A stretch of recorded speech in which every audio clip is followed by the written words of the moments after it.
여러분 반갑습니다. 반도체 오빠 천혜자입니다. 한번 더 달려보도록 할까요? 저녁 맛있게 먹었죠? 일단은 또 삼성의 이야기도 하겠지만은 또 오늘 또 새로운 소식들이 있어서 한번 또 들려드리도록 하겠습니다. 요즘 2차전지 한참 잘 나가다가 좀 꺾이더라고요. 그래가지고 좀 멘탈이 좀 흔들흔들하는 분들이 있을 겁니다. 반도체 떠났다가 2차전 괜찮을 거야 해서 투자를 했는데 왜인걸 벌써부터 또 박살나기 시작하니까 정신이 뭐 얼얼해요. 지금 혼이 나간 것처럼 좀 어리버리한 분들도 꽤 있는 것 같습니다. 조심해야 돼요. 지금 보니까 에코프로가 이제 대장인데 이 에코프로 보니까 이 100만 원이 넘다 보면 막 이제 오너 일가에서도 뭐 매도를 한다 뭐 그런 이야기도 있어요. 도대체 얼마나 매도했길래 한번 볼게요. 이동채 전 에코프로 회장의 동생이에요. 동생이 에코프로 주식을 한 43억 정도 매도를 했다고 합니다. 43억. 에코프로는 7일날 그 주식 등의 대량 보유 상황 보고서를 통해서 이 같은 내용을 밝혔더라고요. 공시에 따르면은 이선희 씨네요. 이선희 씨는 지난달 5일하고 27일인데 이틀에 거쳐가지고 에코프로 주식 3,600주를 이제 장내 매도했습니다. 3,600주. 각각 600주랑 3,000주 규모로 처분 단가 5일날에 81만 4,167원, 그리고 27일날은 127만 9,333원. 잘 팔았네요. 보니까 3,600주라 아주 제대로 팔았네. 이렇게 두 차례 매도로 이제 예상되는 전체 평가액은 43억 3천만 원에 이른다고 합니다. 해당 거래 이후에 이제 이 회장하고 특별 관계자의 주식 비율은 0.01% 이제 줄어들어가지고 26.16%예요. 많지도 않아. 26.16%, 0.01% 줄어든 겁니다. 이 보고서상에 보니까 특별 관계자로 분류된 그 이 씨는 이 회장의 여동생인데 이 씨는 에코프로 주식 그 1.46%에 해당하는 38만 9,905주를 보유 중입니다. 38만 9천, 그러니까 거의 한 39만 주 갖고 있네요. 39만 주 중에 3,600주 판 겁니다. 3,600주. 많이 판 것도 아니네. 한편 에코프로 BM 임원 4명은 28일날 해가지고 자사주 5,790주를 장내 매도했다. 공시를 한 것 같습니다. 그러다 보니까 투자 심리가 흔들리면서 에코프로 BM 주가가 급락했는데 제가 볼 때는 뭐 몇만 주도 아니고 이제 몇천 주인데 이걸 가지고 뭐 쫄 것도 없어요. 아무것도 아닌 것 같습니다. 그래서 너무 뭐 이렇게 여러분들 막 혹시 투자하신 분들 두려워할 필요는 없는 것 같습니다. 당연히 뭐 돈 필요하고 하면 또 팔 수도 있는 거죠. 하여튼 그런 일들이 있다는 거고, 난 몇만 주씩 하는데 몇만 주면 모르겠다. 또 꼴랑 뭐 1,000주, 2,000주 그런데 39만 주 갖고 있는 사람이 판 건데요. 일단 그런 일들이 있었다는 게 뭐 그런 소식이 있었고요. 그리고 또 재밌는 거 보니까 오늘 또 에코프로는 좀 많이 빠지다 보니까 오늘 보니까 그 배터리 셀하고 양극재, 음극재 막 가리지 않고 그냥 2차전지 기업들이 주가가 대거 하락을 했어요. 근데 에코프로가 대장이니까 완전 눈물을 흘린 거죠. 그러다 보니까 에코프로하고 에코프로 BM의 시가총액이 하루 만에 이제 7조 원이 날라갔어. 7조 원이 날라갔더라. 이렇게 두 기업의 시총이 이제 코스닥에서 차지하는 비중이 15%를 넘어서고 있어요. 넘어서는 만큼 코스닥 지수도 결국은 2% 넘게 빠지는 거죠.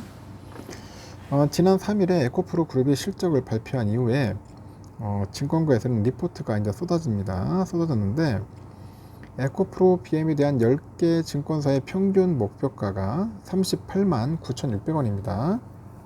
오늘 종가 기준 보니까 아직은 상승 여력이 남아있다 그런 건데, 근데 에코프로에 대한 매도 리포트도 있더라고요. 공매도 친다고 계속 지금 난리야. 기관 애들 어떻게 해서든지 깎아내리려고. 이 하나증권의 김현수 씨, 이 사람 보니까 아주 막 대놓고 까던데 어떻게 해서든지 공매 세력들 만들어가지고 하는 것 같습니다. 그래서 제가 볼 때는 2차전지 투자하시는 분들은 쫄 필요는 없어요. 어차피 뭐 2차전지 기업이 뭐 망할 기업도 아니고 가지고 있는 분들은 끝까지 가는 거지 뭐. 삼성전자 보유하듯이 장투해요. 장투하다 보면은 뭐 좋은 일 있을 겁니다. 그래 소신 있게 하시는 분들 알고 단기 투자 하시는 분들이야 빨리 팔고 튀어야겠죠. 하여튼 3년 후 장기 투자를 가정해도 투자 매력이 떨어진다. 뭐 그런 식으로 깎아내립니다. 기술적 접근에는 매수 실익은 없다. 그렇게 판단한다고 그런 식으로 계속 깎아내리는 거죠. 또 보니까 두 번째 이슈가 있던데 중간이 없다. 그런 얘기 있는데 뭐냐? 초전도체 있죠. 이게 또 하한가에서 막 상한가로 또 준비하더라. 2차 전지에 이어서 초전도체 역시 오늘 시장에서 주목을 받더라고요. 정말 주가에는 중간이 없는 것 같습니다. 중간이 없어. 일단 설왕설래가 이어지고 있어요. 그 전 거래일만 해도 하한가가 속출했는데 오늘은 또 상한가에 다소 직행을 하고 투자자들의 관심이 보입니다. 결국은 뭐냐? 기업의 실적과 그걸 보는 게 아니라 그냥 테마로 가는 거야. 테마로. 이게 무서운 거야. 테마로 가는 게.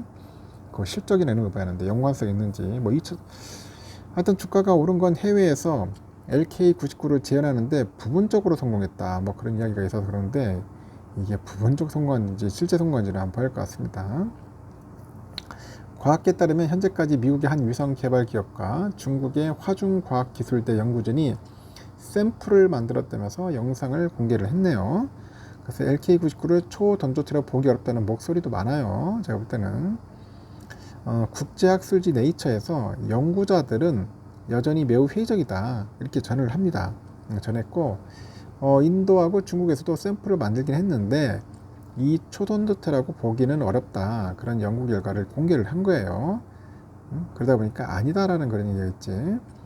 또 마지막 이슈는 뭐냐? AI부터 로봇까지 이전 네이버는 웃고 있다가 웃고 있다 뭐 그렇게 준비를 하네요. 네이버는 웃고 있다. 최근에 그 핫한 키워드는 다 붙으면서 네이버의 주가가 간만에 오름세를 보였어요. 오늘 보니까 AI 네이버가 오는 24일 날 대규모 언어 모델인 클로바죠. 하이퍼 클로바 X를 이제 공개할 계획이라고 하네요. 하이퍼 클로바는 검색부터 뭐 쇼핑, 뭐 클라우드, 네이버에서 제공하는 그런 서비스들을 접목할 예정이라고 합니다. 그 네이버는 자회사인 네이버 랩스에서 개발 중인 그런 로봇에도 그 초거대 AI를 장착을 해요. 그래서 연내 공개를 하고 또 3년 내로 상용화할 계획도 있다고 합니다. 검색이나 뭐 커머스 1위 기업인데 하여튼 AI를 기존 서비스에 적용을 해가지고 효율을 높일 수 있을 것이다. 그렇게 분석들을 하고 있는가 봅니다.